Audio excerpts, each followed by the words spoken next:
Forex trading में आपने बहुत बार सुना होगा, मार्केट ने 50 पर पिप्स का मूव दिया या मैंने आज 30 पिप्स का प्रॉफिट लिया। लेकिन ये पिप होता क्या है और इससे प्रॉफिट या लॉस का क्या कनेक्शन है? So hello traders, welcome back to our channel trade with Hashmi, जहां आज हम डिटेल में समझेंगे पिप क्या होता है, पिप कैसे कैलकुलेट होता है। सो अगर आप भी कंफ्यूज्ड हो कि पिप क्या होता है तो इस वीडियो को एंड तक ज़रूर देखना, क्योंकि मैं यहाँ पिप के कंसेप्ट को डिटेल में समझाने वाला हूँ। सो बिना किसी टाइम वेस्ट के शुरू करते हैं।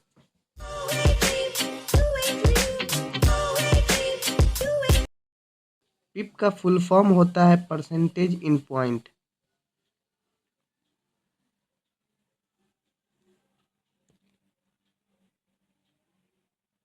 या फिर price interest point.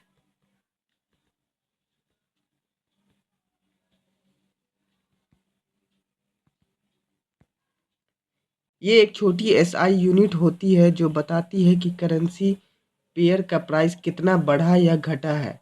Accept JPY pairs यहाँ थोड़ा अलग होता है। पिप फॉरेक्स मार्केट की सबसे छोटी मूवमेंट को मेजर करता है। अब बात करते हैं पिप कैसे कैलकुलेट होता है। स्टैंडर्ड करेंसी पेयर जैसे यूरो यूएसडी, जीबीपी यूएसडी, इन पेयर्स में प्राइस 4 डेसिमल प्लेस तक होता है। Example, euro USD is equals to 1.1234, मतलब डेसिमल के बाद 4 डिजिट होते हैं और डेसिमल के बाद जो फोर्थ डिजिट होता है उसी के चेंज को पिप कहते हैं। जैसे यूरो यूएसडी अगर 1.1234 से बढ़कर 1.1235 हो जाता है तो मतलब यहाँ एक पिप का मूवमेंट हुआ।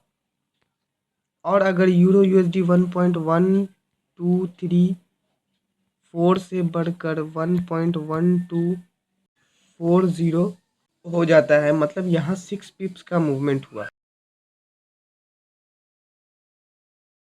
अब आप लोग मुझे कमेंट करके बताओगे कि यूरो यूएसडी अगर 1.1234 से बढ़कर 1.1244 हो गया तो यहाँ कितने पिप्स का मूवमेंट हुआ? अपने आंसर्स कमेंट में बताना। अब जापानीज येन पेयर्स जैसे यूएसडी जेपीवाई या यूरो जेपीवाई, यहाँ पिप का मामला स्टैंडर्ड करेंसी पेयर से थोड़ा अलग होता है। यहाँ प्राइस 2 डेसिमल तक होता है। मतलब जैसे स्टैंडर्ड करेंसी पेयर्स में हमने देखा डेसिमल के बाद 4 डिजिट्स होते हैं, वैसे ही यहाँ डेसिमल के बाद बस 2 डिजिट्स होते हैं। जैसे USD JPY is equals to 110.35, तो डेसिमल के बाद बस 2 डिजिट्स होते हैं और जो डेसिमल के बाद जो सेकंड डिजिट होता है उसी के चेंज को हम पिप कहते हैं। जैसे यूएसडी जेपीवाई 110.35 से बढ़कर 110.36 हो गया तो इसका मतलब यहाँ एक पिप का मूवमेंट हुआ। वहीं अगर 110.36 से बढ़कर 110.40 हो जाता है तो हमें यहाँ 4 पिप्स का मूवमेंट मिलता है। सो कुछ इस तरह हम पिप्स को कैलकुलेट करते हैं। अगर आपको ये अच्छे से समझ आ गया हो तो कमेंट में यस लिखें, ताकि मुझे पता चले कि जो भी चीज़ें मैं आपको सिखा रहा हूँ वो आपको अच्छे से समझ आ रही है। तो अब बात करते हैं कि एक पिप की वैल्यू कितनी होती है। तो पिप की वैल्यू डिपेंड करती है आप किस करेंसी पेयर्स को ट्रेड कर रहे हो। आप आपका लॉट साइज क्या है, स्टैंडर्ड, मिनी या माइक्रो।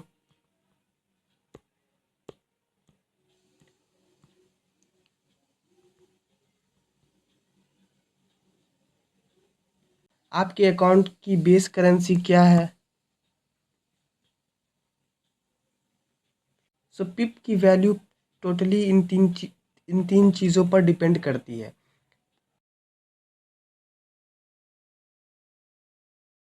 अब लॉट साइज और पिप के रिलेशन को देखते हैं।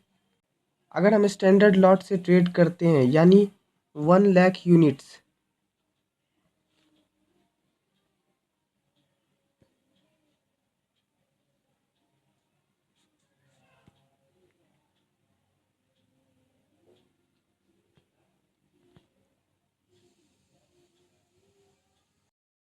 तो हमारा एक पिप इज इक्वल्स टू $10 होता है।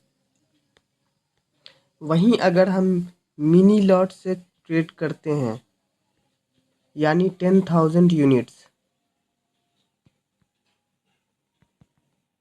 तो हमारा एक पिप का वैल्यू होता है $1। और अगर माइक्रो लॉट से ट्रेड करते हैं यानी 1,000 यूनिट्स, तो हमारा 1 पिप का वैल्यू $0.10 होता है। अब बात करते हैं पिप से प्रॉफिट या लॉस कैलकुलेट कैसे करते हैं। सो प्रॉफिट या लॉस कैलकुलेट करने का एक सिंपल फॉर्मूला होता है। प्रॉफिट या loss is equals to number of pips into pip value. Example, आपने यूरो यूएसडी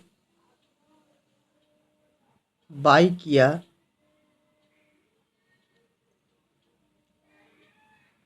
एट 1.1200 और सेल किया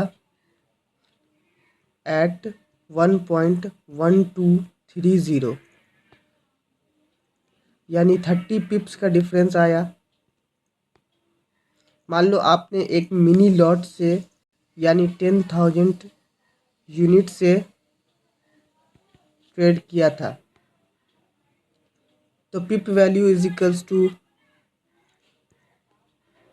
1 pip is equals to $1।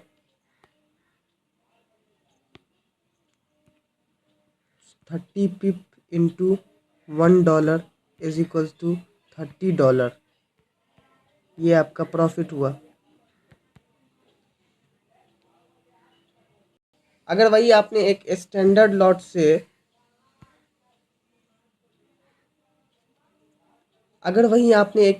Lot से किया होता यानी 1 lakh units,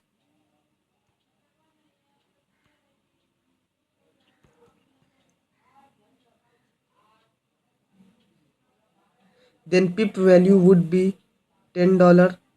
So your profit become 30 pips into $10 is equals to $30। सो कुछ इस तरह हम पिप से प्रॉफिट या लॉस कैलकुलेट करते हैं। अब बात करते हैं कि पिप्स और पॉइंट्स में क्या डिफरेंस होता है, क्योंकि कई बार लोग कंफ्यूज हो जाते हैं पिप्स और पॉइंट्स में। तो देखो सिंपल है, 1 pip is equals to 10 points. आजकल कई सारे ब्रोकर्स फिफ्थ डेसिमल कोट्स देते हैं, मतलब जैसे यूरो यूएसडी मैंने बोला, यूरो यूएसडी में 1.1234 मतलब फोर्थ डेसिमल, मतलब डेसिमल के बाद फोर्थ डिजिट होते हैं। लेकिन कई सारे ब्रोकर्स आपको फिफ्थ डेसिमल कोड भी देते हैं, मतलब कि पॉइंट डेसिमल के बाद 5 डिजिट्स। तो ये जो फिफ्थ डिजिट्स होता है इसे हम पॉइंट्स में काउंट करते हैं। और ये जब 10 पॉइंट्स होगा तो हमारा एक पिप बनेगा। मतलब अगर यूरो यूएसडी 1.12340 से 1.12350 गया तो हमारा 10 पॉइंट्स का मूव हुआ।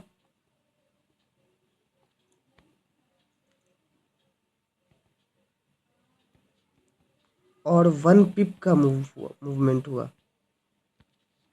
तो अब जब भी कोई बोले कि मार्केट ने 100 पिप्स का मूव किया या किसी ने 20 पिप्स के प्रॉफिट बनाया, तो आप क्लियरली समझ जाओगे कि इसका मतलब क्या होता है। फॉरेक्स ट्रेडिंग का बेसिक मेजरमेंट यूनिट है, जिसके बिना आप प्रॉफिट लॉस कैलकुलेट ही नहीं कर सकते। अगर आपको ये एक्सप्लेनेशन हेल्पफुल लगा हो तो वीडियो को लाइक करो, और जो भी क्वेश्चंस मैंने पूछे हैं उनके आंसर्स कमेंट में ज़रूर देना, और अगर आपका कोई डाउट हो तो वो भी कमेंट में पूछ सकते हो। आगे के लेसन्स में हम लॉट साइज, लेवरेज और रिस्क मैनेजमेंट के बारे में स्टेप बाय स्टेप सीखेंगे। सो मेक श्योर आपने चैनल को सब्सक्राइब करके बेल आइकन दबा दिया हो, जिससे अपकमिंग वीडियोस की नोटिफिकेशन आपको ईजिली मिल सके। तो मैं हूँ हाशमी, मिलते हैं नेक्स्ट वीडियो में। तब तक के लिए प्रैक्टिस करो, सीखते रहो और एक स्मार्ट ट्रेडर बनो।